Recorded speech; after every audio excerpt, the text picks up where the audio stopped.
கர்த்தருடைய பரிசுத்த நாமத்துக்கு மகிமை உண்டாகட்டும். இந்த சங்கீதத்திலே முதலாவது வசனம், சிறுமைப்பட்டவன் மேல் சிந்தையுள்ளவன் பாக்கியவான். அப்படின்னா என்ன அர்த்தம்?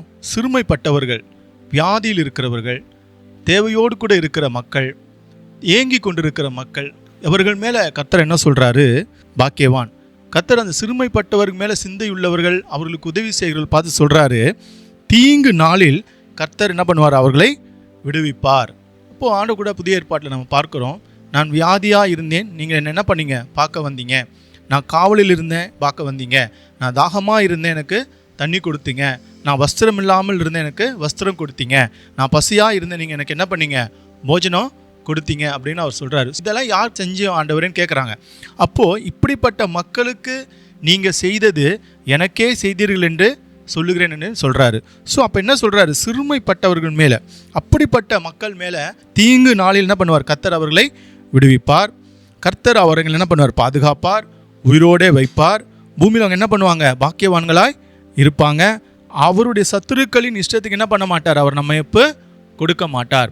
நாம் இரக்க குணம் உள்ளவர்களாக இருக்கும் பொழுது, நாம் இப்படிப்பட்ட மக்களுக்கு உதவி செய்யும் பொழுது, இப்படிப்பட்ட மக்களுக்கு நாம் இறங்கி அவர் மேல் சிந்தையுள்ளவர்களாக இருக்கும் பொழுது, உதவி செய்யும் பொழுது, கர்த்தர் என்ன பண்ணுறார்? அருமையாக நம்மை பாதுகாக்கிறார். தீங்கு நாளில் நம்ம என்ன பண்ணுறாரு?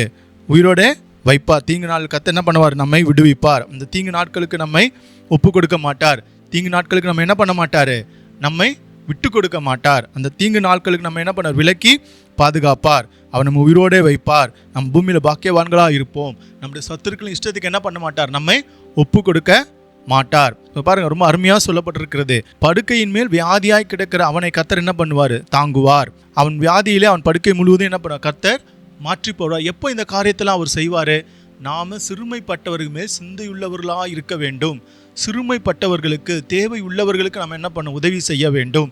கர்த்தர் அப்படிப்பட்ட இரக்க குணம் உள்ளவர்களை என்ன பண்ணுறாரு? தாங்கிக் கொள்ளுவார். அப்படின்னு என்ன அர்த்தம்? அந்த வியாதி அவனை என்ன பண்ணாது? ஒரு பாதிப்பை உண்டாக்காதபடிக்கு என்ன பண்ணுவார்? கர்த்தர் அதை தாங்குவார். அந்த படுக்கை முழுவதும் என்ன பண்ணுவார்? மாற்றி போடுவார். ஏன்னா வேதம் சொல்லுகிறது, நியாய தீர்ப்பு நாளிலே இரக்கம் செய்கிறவர்களுக்கு இரக்கம் செய்யப்படும் என்று. ஆகவே தான் அப்படின்னு சொல்கிறார். அதுதான் அவர் சொல்கிறார், தீங்கு நாளில், வரப்போகிற தீங்கு நாளுக்கு என்ன பண்ணுவார்? கர்த்தர் நம்மை விடுவித்து பாதுகாப்பார். கர்த்தர்கிட்ட கேட்குறாரு, அப்பா என் மேலே இரக்கமாக இருங்க, நான் உமக்கு விரோதமாக என்ன பண்ணேன்?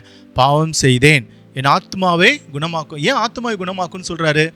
ஏன்னா பாவத்து நிமித்தம் பாதிக்கப்படுறது ஆத்மா தான்.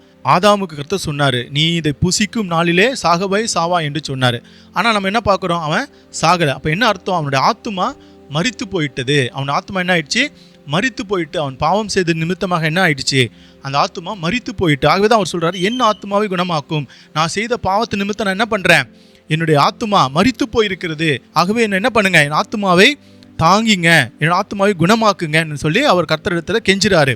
என் சத்துருக்கு என்ன பண்ணுறாங்க பாருங்க, நான் எப்பொழுதும் சாவேன், நான் எப்பொழுதும் அழிந்து போவேன்னு சொல்லி என்ன பண்ணுறாங்க? எனக்கு விரோதமாக பேசுகிறாங்க. வியாதியாக கிடக்கிற அவனை பார்க்க வரும்போது, எப்போ அவன் சாவான், ஓ இவன் வியாதியா, ஓ இந்த வியாதி இவனை விட்டு என்ன பண்ணக்கூடாது? போகக்கூடாது, இவன் என்ன பண்ணணும்? இந்த வியாதியில் மறிச்சு போகணும்னு சொல்லி வஞ்சனையாக பார்க்க வராங்க. ஆனால் வெளித்தோட்டத்துக்கு எப்படி வராங்க? நலம் விசாரிக்கிறவர் போல வருகிறாங்க.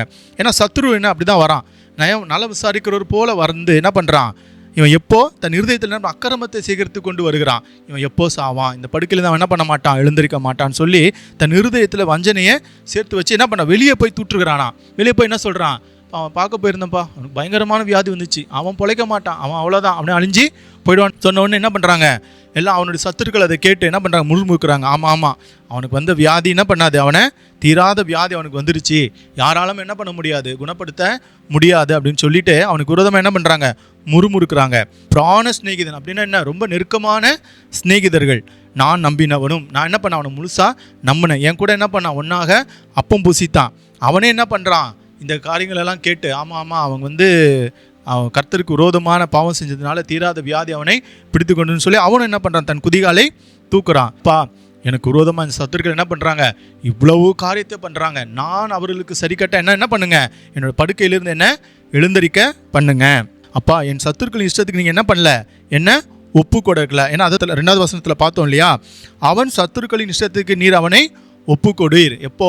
கர்த்தருக்கு பிரியமாக இரக்கம் செய்யும் பொழுது அவர் என்ன பண்ண மாட்டார்? நம்முடைய சத்துரு கையில் நம்ம ஒப்பு கொடுக்க மாட்டார். அதுதான் அவர் 11வது வருஷத்தை ரிப்பீட் பண்ணுறாரு. நீங்கள் என்ன பண்ணல? என்னோட சத்துரு இஷ்டத்துக்கு என்ன ஒப்பு கொடுக்கல, அதனால் நான் நீர் இன்னும் என்மேல் பிரியமாக இருக்கிறீன்னு சொல்லி என்ன பண்ணுறாரு? நான் நினச்சிருக்கிறேன், சொல்றாரு, நீங்க என்ன உத்தமத்தில் என்னை தாங்கி என்னோட சமூகத்தில் என்றென்றைக்கு என்ன பண்ணுவீங்க, நிலை நிறுத்துவீங்க. துதிக்கிறப்பா, நீங்க அநாதி தேவன், என்றென்றைக்கும் உள்ள சதா காலங்களிலும் உமக்கு ஸ்தோத்திரம் உண்டாவதாக. உமக்கு என்றென்றைக்கும் சதா காலங்களிலும் என்ன பண்றாங்க, துதியும் ஸ்தோத்திரமும் கனமும் உண்டாவதாக. ஆமேன் ஆமேன் சொல்லி கர்த்தர் இந்த சங்கீதத்தை முடிக்கிறார். ஆமேன். கர்த்தர் தாமே இந்த சங்கீதத்தை ஆசீர்வதிப்பாராக. ஆமேன்.